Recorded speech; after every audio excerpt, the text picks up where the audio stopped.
Water resources. Water, its importance, scarcity and conservation. Like land, water is also an important resource. It is quite important for the survival of all forms of life on this earth. There is no denying the fact that a greater part of our earth is covered by oceans. But ocean water is salty and we cannot use it either for drinking or for irrigating our fields. Hence, we depend upon fresh water which is limited in supply, which we require for our domestic, agricultural and industrial use. As this water is quite limited, so we must be very careful while using it. Water is useful to us in many ways. Water is necessary for drinking, washing and bathing. We need water in large quantity for irrigation. Water is also needed to run our industries and factories. Water scarcity and its causes. When water is so important for all of us, have we ever thought what havoc we are doing with this important resource? Are we not contributing to this? Some scholars believe that in future, the wars will not be fought for land, but for water. Let us examine the factors responsible for the scarcity of water. Out of the total volume of world's water, only 2.7% is fresh water. Again, 70% of this water occurs as ice sheets and glaciers.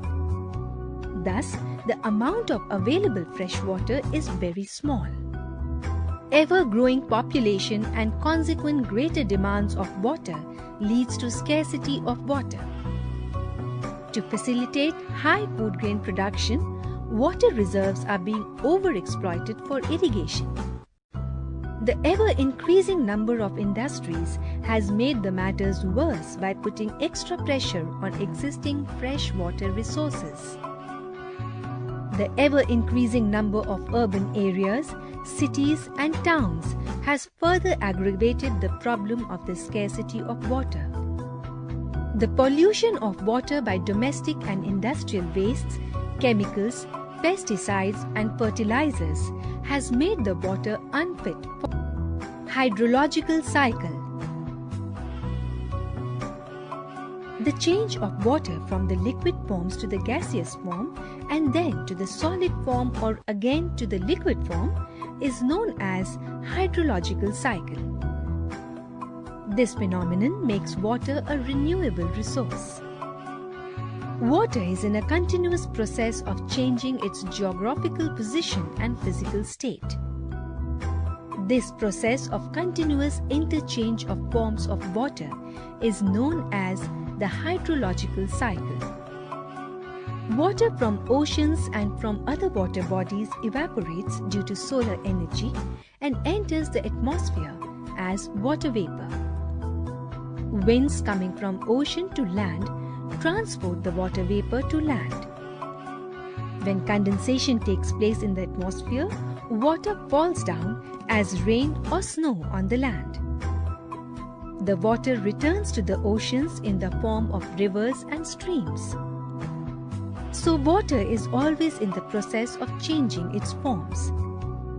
In simple words, the hydrological cycle means the movement of water from ocean to air, from air to land, and from land back to the ocean.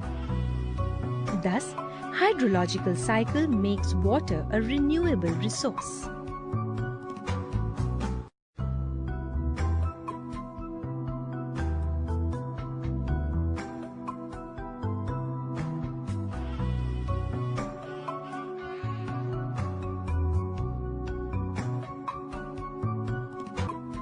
Need for conservation and management of water resources. India has large water resources, but they are not fully and properly utilized because of the fluctuations in the flow of river waters from season to season and the uneven nature of land relief. Much of our water goes waste and we are in a position to use only 1/3 of our river water. We can take some concrete steps to conserve our water resources by better management. Some of them are the following. First of all, we should check the fury of floods, which not only cause havoc both for men and animals, but also cause much damage to the standing crops. To achieve this aim, more and more dams should be constructed so that extra water is stored, which can later on be used for irrigating the land and for increasing the food production and for banishing the famines. Secondly, such rivers which cause floods should be linked by canals with other rivers which usually have very little water in them. Such rivers can be diverted to desert areas for irrigating the parched land and producing more food to solve the twin problems of flood and famine. Thirdly, the rainwater in no case be allowed to flow in the sea. Rivers should be harnessed for electricity, and such schemes should be launched which link the rivers of the north with the rivers of the south. Fourthly, more and more numbers of tanks can be constructed to store water. Fifthly, some scholars suggest that we should prepare our national water budget in the same manner as we prepare our finance budget. It is estimated that water resources pertaining to the river water are about 167 million hectare-meters. Of this, only 66 million hectare-meters are believed to be usable for irrigation. In addition to river water, the total resources of our groundwater are 40 million hectare-meters. But we use only 10 million hectare-meters of groundwater. The remaining 30 million hectare-meters is yet to be utilized. We have to plan as to how to utilize this water also. Rainwater harvesting. Water harvesting means capturing rain where it falls and making the optimum use of the rainwater at the place where it falls. Rain is the first form of water in the hydrological cycle, and hence it is a primary source of water for us.